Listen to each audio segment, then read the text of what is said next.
I might have come up with the worst top 5 ranking of my life. And I'm not sure it's my fault, but I think I may have come up with the worst top 5 ranking of my life. Quite a tease. So let me take you through this. So Tariq Woolen was injured yesterday, right? We find out that he had arthroscopic knee surgery. He hurt his... And he tweeted, by the way, or Instagrammed a picture out. He's already up on his feet, walking around, and appreciated all the love from the 12s. He could play tomorrow if he needed to. No, I'm just kidding. In any event, so Tariq Woolen is going to be, in all likelihood, fine. That's a fairly minor procedure as far as those go.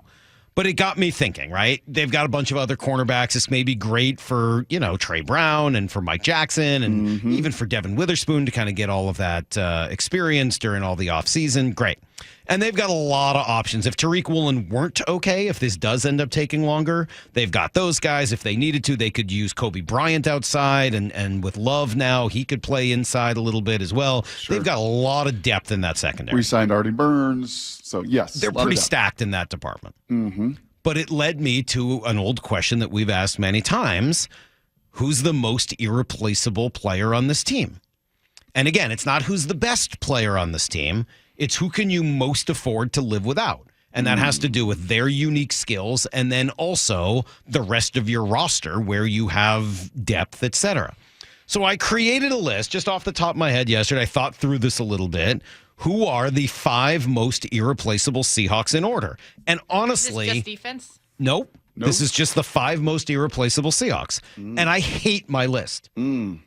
I think this is the worst list I've ever come up with, and I'll tell you what it is. Is it because the entire roster isn't on it, just so everyone knows that No you know who's on the roster? There are no honorable mentions on this list. There's only 5. I mean, maybe that's why I was out of my element. Yeah. In my completely ridiculous view right now, when I went through this, Brock, the most irreplaceable Seahawk I came up with was, any guesses? Cross. He was number 2. He was number 2. He was number 2 on my list. Yeah. Jason Myers. No, kickers and punters get left out. I mean, come on. Oh, you kept kick. Okay, well, I thought you hated the list. Tyler Lockett. Irreplaceable. No, Tyler Lockett was DK. not my top 5. DK Not was your number top 5. 5. DK's number 5. DK was number 5. Okay. Number 1 for me. Tyler Lockett might be more irreplaceable. The number 1 most irreplaceable player on the Seahawks right now has never played a snap for the Seahawks. What? Dre Jones. Oh. Yeah. They don't have anybody else. That's it. Yeah, There's you're no right. one else there. If Dre Jones goes down, what is your defensive line? So I'm not telling you Dre Jones is the best player in the Seahawks. In fact, I've never really seen him play. But based on the amount of money they gave him in the offseason and what they say he is, and based on what else they have, he, to me, right now, is the most irreplaceable player on the Seahawks. Number 2 was Charles Cross. Number 3 for me, I think, is Nwosu, even though they do have other guys at outside linebacker. He's like the one veteran I actually trust at a very important position. Yep. Gino was 4th. And yeah, I mean, like, Gino would be hard to replace, but they kind of like Drew Lock, and like I kind of would be intrigued by what that looks like. Yep. And then DK I have as number 5. Yes, Lockett would probably be an honorable mention. But I mean, I think Jackson Smith and Jigba is going to be able to do a lot of the same things that he can do. So that would be my list, and it might stink. So it leads me to 2 sort of thoughts after that. And maybe you'll just say my list is bad and you've got other names that you would put on there. 1, they don't have a lot of stars. They don't have a lot of guys that they can't live without. 2, they got some pretty good depth. And they've got a lot of redundancies on this roster.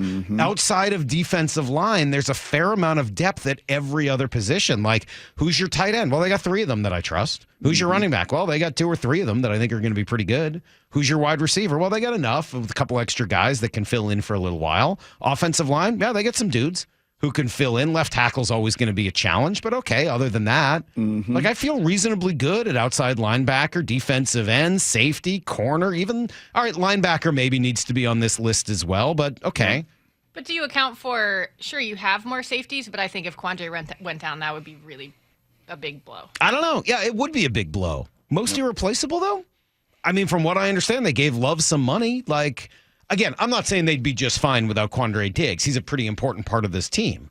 But it was interesting to me, and maybe he should be on this list as well. As I said, I don't know that I came up with the best 5. You could probably redo this list with Quandre Diggs and with Tyler Lockett instead of Nwosu and DK. And I certainly wouldn't say you're wrong. Like, that would be a pretty good list as well. That's why you have to have honorable mentions, Maura. This is a good learning experience for you. I'm just glad asking- you learned something today. I'm just asking what you're putting more weight on, like what's behind them I am. than like Yeah, because it's about to me, Quandre is irreplaceability. important because of the leadership, the communication, the It's about what would happen if they went out. okay. Maybe Bobby should be on this list because I don't know what it looks like without Bobby. It's John Radigan.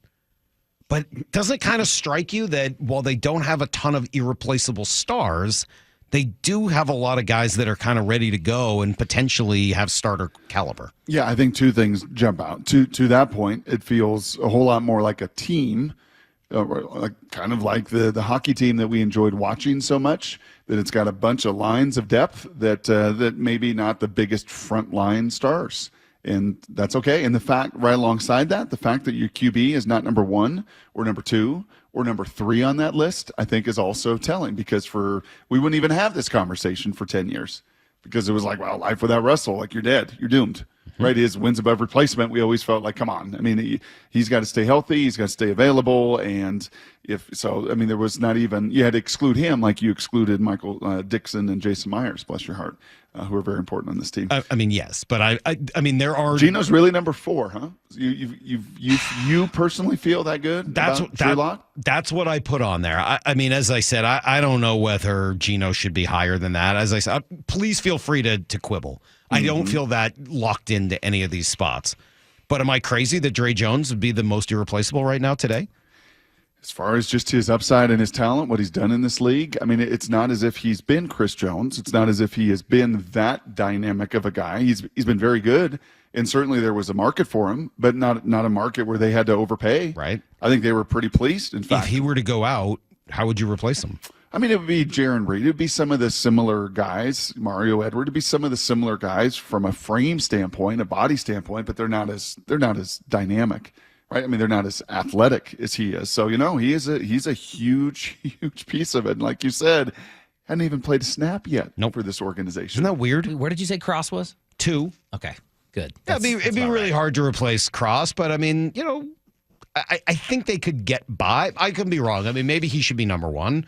Right? I mean, this list feels a little fluid, and we're not even into the season yet, and I'm sure it will change a little bit. But I always like kind of thinking through this because it lets me know what I should be, nervous about over the course of the season. True. Well, I mean, the very fact, and I can see where this comes from, the very fact that Tariq Woolen finished right there, second in Defensive Rookie of the Year, was one of the best players and my best corners in all of football.